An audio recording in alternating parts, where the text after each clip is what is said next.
Vivemos em um tempo onde muitos falam de Deus, mas poucos falam com Deus. Onde muitos interpretam a palavra, mas poucos a discernem. Onde há pregações por toda parte, mas há revelação em quase nenhum lugar.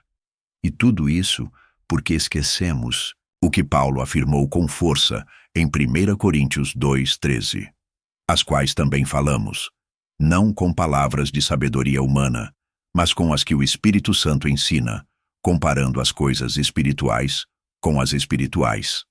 Essa é a verdade escondida. Paulo está dizendo que nem tudo que é dito em nome de Deus vem de Deus, que é possível usar palavras bonitas, bem construídas, teologicamente corretas, e ainda assim estar falando da carne. A palavra só se torna viva quando é revelada pelo Espírito. Caso contrário, é só letra. E a letra mata. Hoje, a sabedoria humana se disfarçou de unção. A eloquência tomou o lugar da presença. Muitos falam com autoridade, mas não têm intimidade. Explicam versículos, mas não discernem o Espírito por trás deles, porque a verdade de Deus só pode ser comunicada espiritualmente. Neste vídeo, vamos abrir o que está trancado. Vamos expor o que está selado, porque há uma geração faminta que não quer mais sermões, quer discernimento espiritual vivo, como Paulo ensinou. Em 1 Coríntios 2:13, o apóstolo Paulo levanta uma muralha entre dois mundos, o da sabedoria humana e o da revelação espiritual. E ele nos alerta que nem toda palavra sobre Deus carrega o Espírito de Deus. Há uma diferença profunda, invisível e eterna entre aquilo que procede da alma e aquilo que vem do Espírito. Vivemos em uma época de excesso de vozes. Vozes que pregam, aconselham, explicam, opinam, motivam, expõem doutrinas com habilidade e emoção. Mas Paulo nos força a perguntar: de onde vêm essas palavras? Elas nascem no secreto com Deus ou são produzidas nos laboratórios da inteligência humana? Paulo sabia que o discurso humano pode ser poderoso, comovente, até coerente, mas não transforma, porque a transformação verdadeira não acontece na mente, mas no Espírito. E só palavras sopradas pelo Espírito Santo conseguem tocar esse lugar. Ele escreve, não com palavras de sabedoria humana.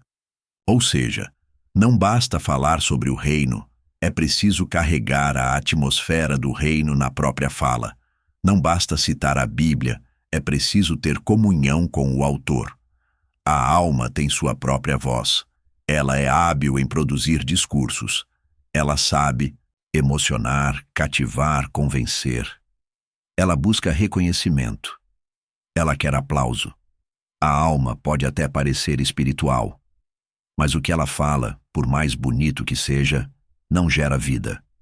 O espírito, por outro lado, fala de um lugar mais profundo. Ele fala quando a carne se cala. Ele fala por meio de vasos quebrados, de corações rendidos, de línguas que foram queimadas pelo fogo da santidade. A palavra do Espírito não é sempre a mais eloquente, mas é a mais afiada. Não é a mais popular, mas é a mais eterna. Foi isso que Paulo entendeu. Por isso ele rejeitou os métodos retóricos dos gregos. Por isso ele disse que sua pregação não se baseava em sabedoria humana, mas na demonstração do Espírito e de poder, porque ele não queria formar ouvintes impressionados, queria gerar homens espirituais. E aqui está o segredo que poucos percebem. A diferença entre a palavra da alma e a do Espírito não está no conteúdo, está na origem. Os dois podem citar o mesmo versículo. Os dois podem falar sobre a cruz. Mas apenas um fala com unção, o outro fala com técnica. A alma produz palavras como quem constrói prédios, tijolo sobre tijolo. Mas o Espírito fala como quem sopra vida em ossos secos. A alma manipula, o Espírito revela. A alma analisa, o Espírito penetra. A alma encanta, o Espírito convence. Por isso, há mensagens que parecem perfeitas, mas não geram quebrantamento. Há sermões bem organizados, mas que não geram arrependimento. Há pregadores que são celebridades, mas não são instrumentos, porque falam da alma, não do espírito. E o mais perigoso, a alma pode ser treinada para imitar o espírito. Ela aprende os gestos, o tom de voz, o vocabulário evangélico. Ela imita o choro, o fervor, a linguagem bíblica, mas não carrega presença, não carrega unção, não carrega peso de glória. Por isso Paulo disse, comparando as coisas espirituais com as espirituais, ele está dizendo, só o espiritual discerne o espiritual. Só quem vive no espírito reconhece o que vem do espírito. O homem carnal pode confundir emoção com unção, mas o homem espiritual sente no íntimo o selo da autenticidade divina. Você quer ser um instrumento de Deus? Então precisa aprender a calar a alma, para que o espírito fale. Precisa parar de construir mensagens com lógica e começar a receber palavras com lágrimas. Precisa descer aos pés do Senhor até que sua língua seja tomada por Ele. A geração de hoje não precisa de mais opiniões. Precisa de revelação. Não precisa de palavras bonitas. Precisa de palavras que queimam. Não precisa de mais discursos. Precisa da espada do Espírito, que penetra e separa alma e espírito, juntas e medulas, pensamentos e intenções do coração. Essa é a verdade escondida em 1 Coríntios 2:13. Paulo não está nos ensinando a falar sobre Deus. Ele está nos ensinando a deixar que o próprio Deus fale por meio de nós. E isso só acontece quando abandonamos a performance da alma e nos rendemos à voz do Espírito. Paulo declara em 1 Coríntios 2:13 que ele não transmite a mensagem de Deus com palavras de sabedoria humana, mas com palavras ensinadas pelo Espírito, comparando coisas espirituais com espirituais. Essa comparação não é apenas uma técnica, é uma linguagem. E essa linguagem não pode ser traduzida pela carne. Aqui está uma das maiores tragédias da igreja moderna. Tentamos traduzir o espírito para agradar a carne. Tentamos explicar o invisível com ferramentas visuais. Tentamos resumir o sobrenatural em fórmulas humanas. Tornamos o evangelho digerível, palatável, aceitável. E ao fazer isso, diluímos sua glória. A linguagem do espírito é incompreensível para quem não foi quebrado. Ela soa como loucura para o lógico, como exagero para o frio, como fanatismo para o carnal. Por quê? Porque ela não foi feita para ser aceita pela mente natural. Foi feita para ser revelada ao espírito regenerado. Paulo sabia disso. Ele pregava e era chamado de louco. Falava da cruz e era apedrejado. Falava do reino e era rejeitado. Não porque falava mal, mas porque falava a partir de outra dimensão. Ele não traduzia o espírito para os homens. Ele chamava os homens a nascerem do espírito, para então ouvirem. Essa é a diferença. A igreja que tenta tornar a verdade mais acessível ao homem natural está pregando para os mortos. E em vez de chamá-los à vida, está decorando o caixão. Em vez de anunciar ressurreição, está oferecendo conforto na morte. A carne nunca vai entender o espírito. Por isso, tentar adaptar a mensagem espiritual aos padrões da carne é negar sua essência. O que é nascido da carne é carne. O que é nascido do espírito é espírito. O evangelho não precisa de maquiagem, precisa de poder.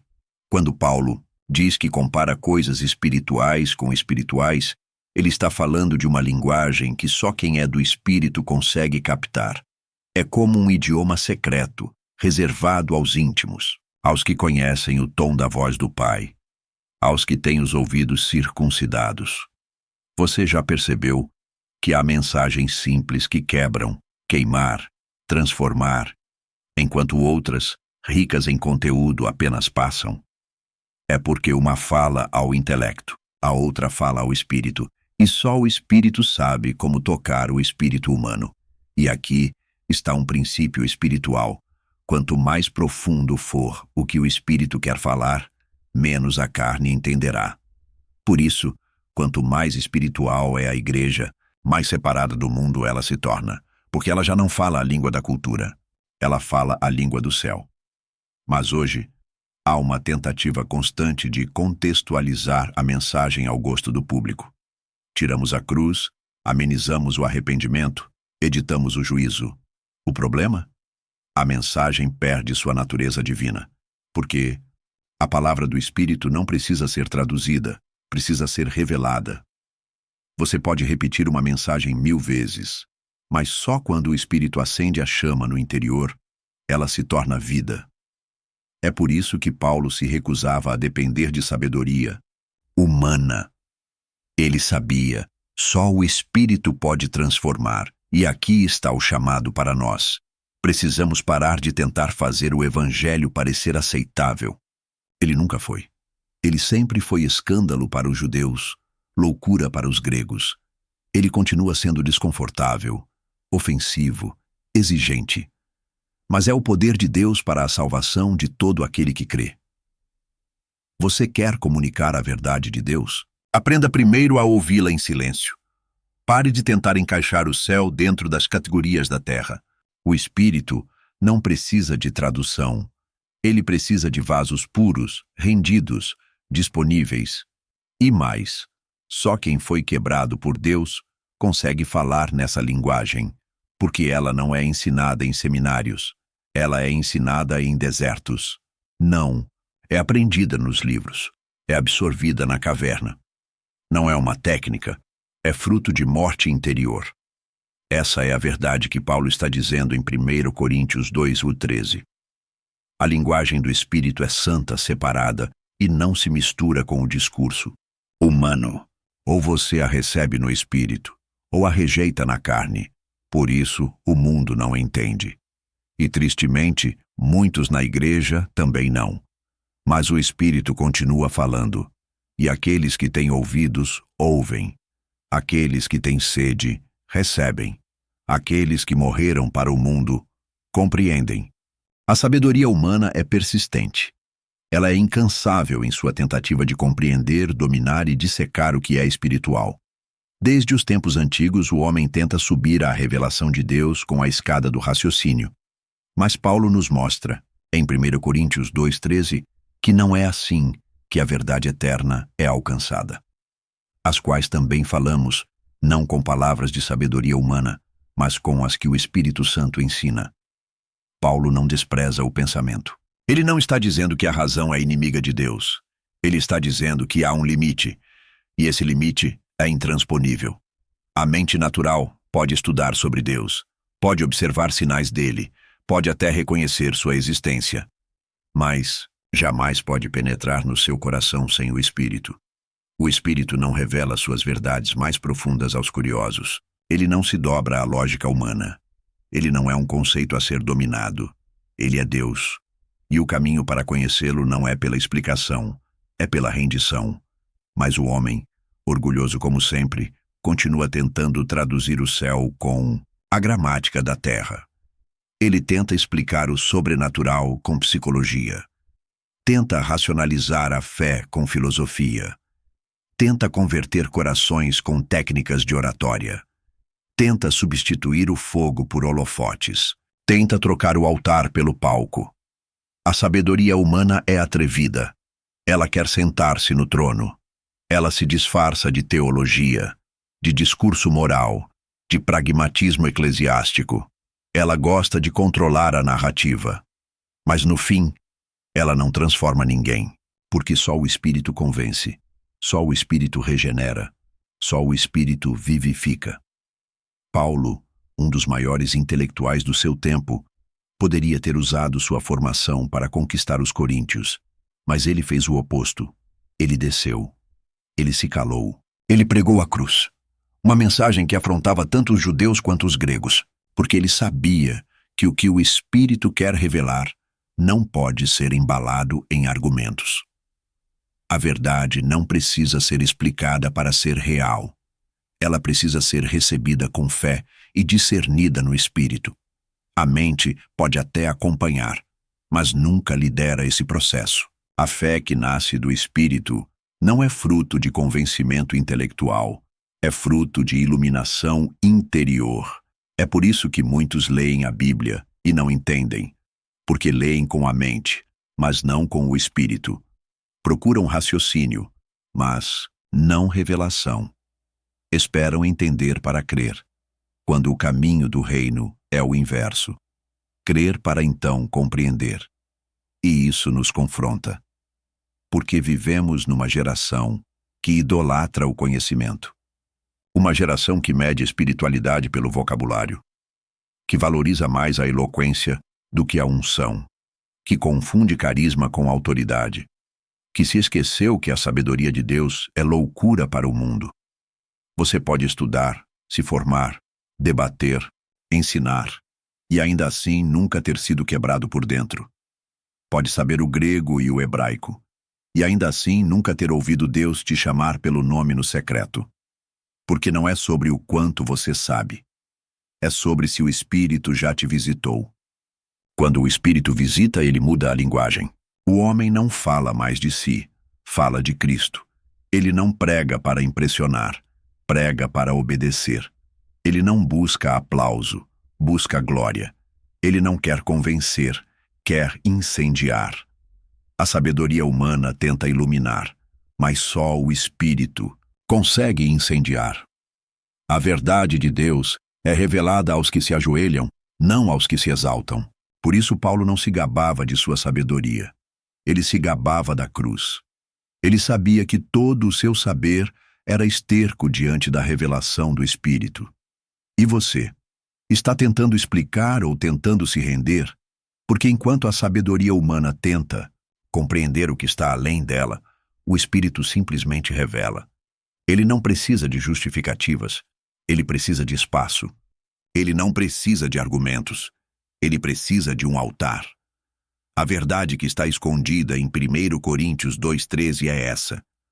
Você não precisa entender para crer. Você precisa morrer para crer. E só quem morre para a própria sabedoria é que ouve, enfim, a voz do Espírito. Em 1 Coríntios 2,13, Paulo faz uma distinção radical que atravessa os séculos. Há palavras que vêm do homem e há palavras que o Espírito Santo ensina. A implicação é clara. Nem todo ensinamento sobre Deus procede de Deus. Nem toda pregação, por mais fiel ao texto, está cheia do Espírito. E nem toda letra carrega vida. É aqui que muitos tropeçam, porque confundem conhecimento bíblico com maturidade espiritual. Acham que por conhecerem a letra, já caminham com o autor.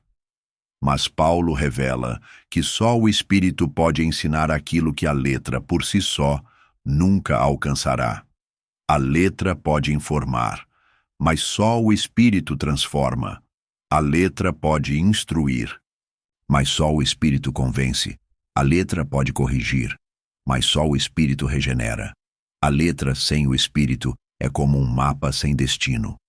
Você pode memorizar todos os caminhos e ainda assim estar perdido. E pior, pode pensar que está no caminho, quando na verdade está andando em círculos. Foi o que Jesus disse aos fariseus. Examinais as Escrituras, porque julgais ter nelas a vida eterna, e são elas mesmas que testificam de mim. Contudo, não quereis vir a mim para terdes vida. João 5, 39 e 40. Ou seja, eles sabiam o texto, mas não conheciam a voz. É possível decorar a Bíblia e ainda assim resistir ao Espírito. É possível ensinar teologia e nunca ter senão rendido ao chamado de Jesus. É possível viver de letras e morrer sem revelação, porque o Espírito não se limita ao texto, ele é o sopro por trás do texto. Ele é quem dá vida à palavra. Ele é quem acende o que estava apagado. Ele é quem conecta a verdade à eternidade. Você já leu um versículo dezenas de vezes, e um dia ele explodiu no seu peito como se fosse a primeira vez? Isso não. Foi a letra. Foi o Espírito. Porque a letra pode entrar na mente, mas só o Espírito penetra no coração. E aqui está o perigo. Muitos substituíram o ensino do Espírito pelo ensino técnico. Analisam verbos, discutem contextos, sistematizam doutrinas, mas não dobram os joelhos.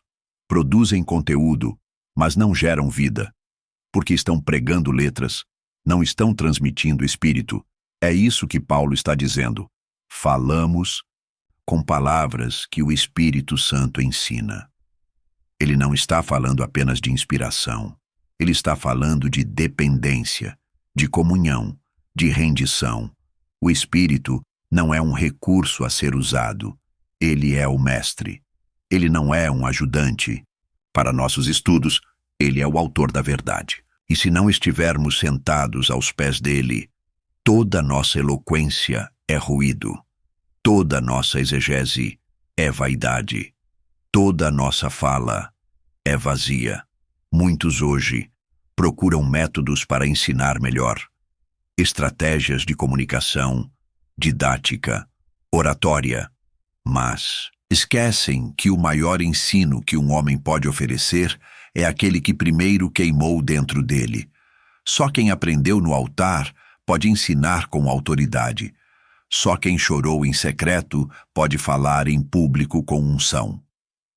O Espírito não ensina com slides. Ele ensina com fogo. Ele não forma professores. Ele forma testemunhas. Ele não quer apenas que você entenda. Ele quer que você seja. E isso muda tudo. Porque o que o Espírito ensina não pode ser resumido, domesticado, enquadrado. Ele ensina com silêncios, com crises, com desertos, com encontros pessoais. Ele rasga, molda, reconstrói.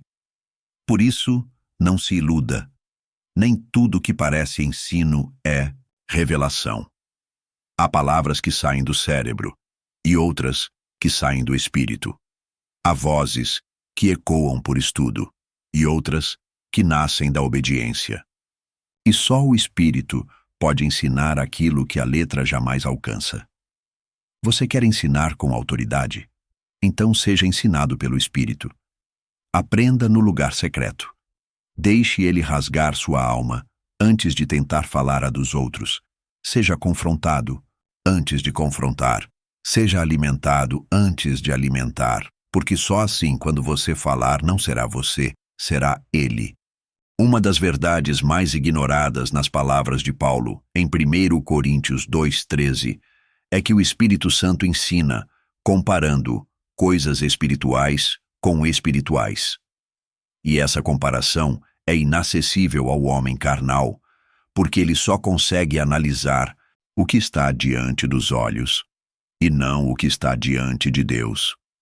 Quem não discerne espiritualmente julga pela aparência, julga pelo tom da voz, pela estrutura do sermão, pela eloquência do pregador, pela formação acadêmica, pelo estilo da igreja, pela estética do culto.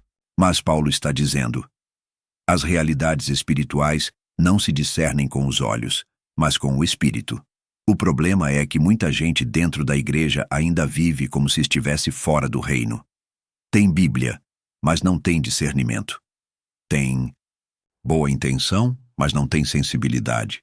Tem opinião sobre tudo, mas não ouve o que o Espírito diz, e por isso confundem o falso com o verdadeiro.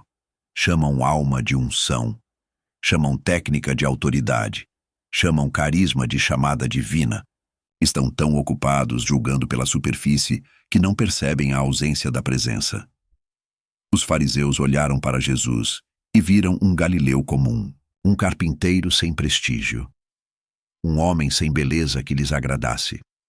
Mas aqueles que tinham os olhos do Espírito, os pobres, os quebrantados, os cegos de alma, viram o Cordeiro de Deus, porque quem discerne pelo Espírito enxerga o invisível. Quando Paulo chegou a Corinto, ele não usou aparência. Ele chegou em fraqueza, temor e tremor. Não era bonito de se ouvir. Não era impressionante de se ver. Mas havia nele uma glória que só os espirituais conseguiam perceber. O homem natural olha para fora, o espiritual olha para dentro. O homem natural busca argumentos, o espiritual busca fogo. O homem natural exige sinais, o espiritual percebe o sopro. O homem natural julga o exterior. O espiritual discerne o coração. É por isso que tantos hoje rejeitam pregadores cheios do Espírito, mas seguem ídolos do entretenimento gospel. Julgam quem não tem palco, quem não tem microfone, quem não tem seguidores. Mas Deus nunca usou os critérios do Instagram. Ele unge no deserto. Ele revela no secreto. Ele chama o escondido. Quem não discerne o Espírito sempre vai se escandalizar com os vasos que ele escolhe. Porque o Espírito se move fora dos padrões humanos. Ele escolhe os fracos, os rejeitados, os quebrados. E se você estiver julgando pelas aparências, vai rejeitar o que Deus está derramando. Você já pensou quantas vezes você ignorou uma palavra porque não gostou do pregador? Quantas vezes você desprezou um ensino porque ele não veio com brilho? Quantas vezes Deus quis falar, mas você estava ocupado demais analisando o mensageiro? Paulo está dizendo, as coisas espirituais só podem ser comparadas com as espirituais. Ou seja, só quem é do Espírito consegue reconhecer o que vem do Espírito. E aqui está o perigo. Quem não discerne o Espírito vive refém da aparência. Vai sempre buscar o culto mais bonito, a música mais emocional, o pregador mais eloquente. Vai depender de estímulo externo para se sentir espiritual. Mas isso é alma, não é vida. É emoção, não é glória. É performance, não, é unção. A igreja de hoje precisa urgentemente recuperar o discernimento. Não o discernimento crítico, mas o espiritual. Não o que julga por gosto, mas o que julga por sensibilidade. Porque os últimos dias exigem olhos que veem além. Exigem homens e mulheres que saibam quando o Espírito está presente, mesmo que tudo pareça simples, fraco ou pequeno. Deus ainda está falando, ainda está se movendo, ainda está escolhendo seus instrumentos. Mas se você continuar julgando pela aparência, vai perder tudo. Vai zombar do que é santo. Vai seguir o que é falso. Vai se alimentar de sombra, achando que é pão. A pergunta é, você tem olhos para ver? Você tem ouvidos para ouvir? Você tem espírito para discernir? Porque o que está acontecendo hoje não é para os sensuais, é para os espirituais. Só os que discernem o espírito vão permanecer de pé quando a aparência cair. Paulo encerra 1 Coríntios 2 com uma afirmação que deveria nos abalar. Mas nós temos a mente de Cristo. 1 Coríntios 2:16. O que ele está dizendo não é simbólico, não é poético, é literal e espiritual. Existe uma mente acessível ao nascido do Espírito, e essa mente é a do próprio Cristo. Mas então surge a pergunta inevitável. Se temos a mente de Cristo, por que tantos continuam pensando como o mundo?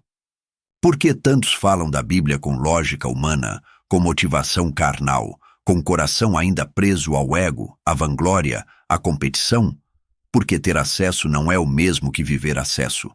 A mente de Cristo não é algo que se ativa intelectualmente. Ela não funciona com raciocínio, ela funciona com rendição. Ela não nasce da teologia, nasce do altar. Muitos hoje falam da Bíblia como se fosse um manual técnico.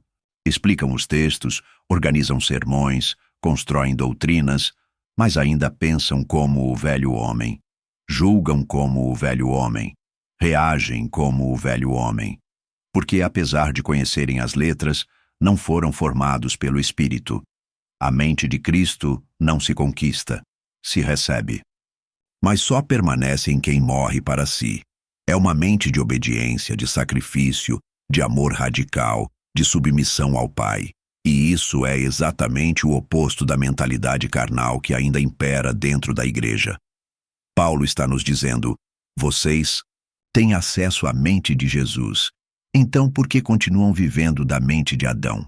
A mente natural é reativa, defensiva, orgulhosa. Ela busca vencer argumentos, defender reputações, manter posições. Já a mente de Cristo se esvazia, se humilha, serve, obedece até a morte. A mente natural busca vantagem. A mente de Cristo busca o reino. A mente natural pensa em si. A mente de Cristo pensa no Pai. A mente natural quer controlar. A mente de Cristo quer se entregar. É por isso que tantos falam da Bíblia, e ainda assim não são bíblicos, porque o verdadeiro entendimento das Escrituras não é técnico, é espiritual. É fruto de convivência com o Espírito, de oração quebrantada, de experiências com a cruz. É possível explicar a parábola e nunca ter sentido a dor do semeador. É possível pregar o Salmo 23 e nunca ter andado pelo vale da sombra da morte. É possível citar Jesus e nunca ter se rendido à sua voz. A mente de Cristo não é um conjunto de informações. É um modo de ver, sentir, reagir, decidir. É um governo espiritual interno. É uma consciência celestial que nos reposiciona em cada detalhe da vida. Mas a maioria não quer essa mente. Quer a sua própria. Quer usar a Bíblia para afirmar suas opiniões. Quer pregar para conquistar posição. Quer ensinar sem ser discípulo. Quer corrigir sem ser corrigido, e por isso, ainda que falem da palavra, negam o espírito da palavra. Ainda que usem o nome de Cristo, não carregam sua mente. Ainda que estejam sobre os púlpitos, não estão debaixo da cruz. Paulo está nos chamando de volta. De volta à mente que perdoa em vez de atacar, que silencia em vez de se defender, que desce em vez de disputar, que ama em vez de condenar, que carrega a cruz em vez de buscar trono. Você pode decorar a Bíblia inteira, mas se sua mente ainda está governada pela carne, você vai usar a espada para ferir e não para curar. Vai usar a verdade para vencer debates e não para salvar almas. Vai usar o conhecimento para se exaltar e não para glorificar o Cordeiro. Chegou a hora de uma decisão. Ou você continua falando da Bíblia com a mente do mundo, ou se rende ao Espírito para ser moldado pela mente de Cristo. Porque só essa mente pode nos guiar em tempos de confusão. Só essa mente pode nos fazer permanecer firmes na verdade. Só essa mente pode discernir o que é de Deus e o que apenas parece ser. E essa mente está disponível, mas ela não é dada aos soberbos, ela é dada aos crucificados. Depois de tudo que Paulo revela em 1 Coríntios 2, uma conclusão se impõe como um sussurro santo para aqueles que ainda ouvem. O Espírito ainda ensina. Ele não se calou. Ele não se aposentou nos tempos apostólicos. Ele não foi substituído por métodos, por manuais ou por diplomas. Ele ainda fala, mas só aos que descem. É isso que Paulo está dizendo. A sabedoria de Deus não é gritante, ela é profunda. E profundidade não se encontra na superfície. Para ouvir o Espírito, é preciso descer. Descer da razão autônoma. Descer do orgulho intelectual. Descer da busca por glória. Descer da postura de mestre e voltar a ser discípulo. Mas a geração de hoje tem pressa, tem opinião, tem muita fala, mas pouca escuta. Querem o Espírito, mas não querem ser ensinados por ele. Querem poder, mas não querem correção. Querem revelação, mas não querem rendição. E é por isso que a verdade continua escondida em plena luz. O Espírito Santo é um mestre paciente, mas ele só ensina quem está disposto a ouvir com o coração quebrado. Ele não disputa espaço com o ego. Ele não força portas fechadas. Ele se move em silêncio, em profundidade, em lugares onde só o humilde entra. Você quer ser ensinado pelo Espírito? Desça. Desça da postura de quem já sabe. Desça da segurança dos seus argumentos. Desça do orgulho que usa a Bíblia como espada para ferir e não como bálsamo para curar. Desça das plataformas que te elevam e vá para o chão onde o Espírito habita. Porque os tesouros do céu não são lançados nos palcos, são confiados no secreto. São derramados sobre aqueles que oram no escuro, que choram com sinceridade, que calam a carne até que o Espírito fale. Paulo foi um dos homens mais sábios de sua geração, e ainda assim disse, não com palavras de sabedoria humana, mas com as que o Espírito ensina. Ele escolheu ser pequeno diante de Deus para carregar uma palavra que ninguém podia resistir. Ele desceu, e por isso subiu no Espírito. Hoje, muitos querem ser profetas, mas não querem ser quebrados. Querem revelação, mas sem intimidade. Querem o poder de Deus, sem passar pelo fogo de Deus. Mas não há atalho. O Espírito ainda ensina. mas só aos que desistem de ensinar a si mesmos. A verdade é que o Espírito nunca deixou de falar. Fomos nós que trocamos sua voz por ruídos, por conferências, por likes, por estratégias, por lógica, por entretenimento. Fomos nós que nos ocupamos demais com a forma e esquecemos da essência, mas ele ainda está aqui, sussurrando aos que se calaram, derramando sabedoria sobre os loucos, os improváveis, os rejeitados, os esquecidos. Ele ainda confunde os sábios deste mundo.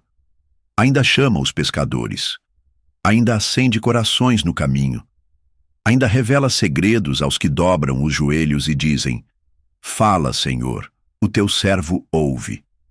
A pergunta que fica é: você está pronto para descer? Está pronto para desaprender o que a carne te ensinou? Está pronto para deixar o Espírito te confrontar, te moldar, te curar? Porque esse é o caminho da revelação, e é o único. Não se entra nos mistérios de Deus por força. Não se herda a mente de Cristo por mérito. Não se compreende as coisas espirituais com a alma. Tudo começa quando você desce. E quando desce, ele ensina.